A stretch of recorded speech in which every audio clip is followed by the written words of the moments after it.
من راهگذر از 19 سالگی در سفر هستم. با مهاجرت رفته کار کردم.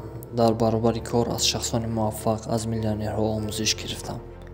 مبلغ لازمه را کار کرده با سفر برآمدم. با ترکیه با شهر استانبول آمدم.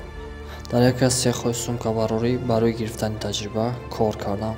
بعد کمی سیاحت باشد اولین تجارت خود را تجارتی سومکا را آغاز کردم.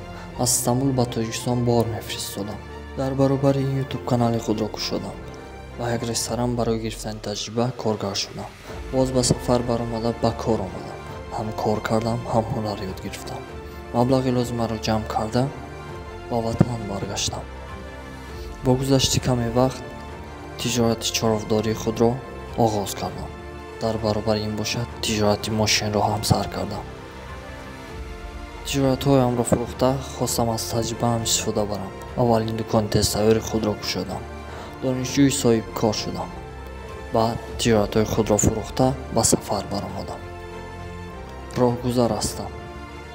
تا به هدفهایم رسیدن دایم در سفر، دایم در حرکت است.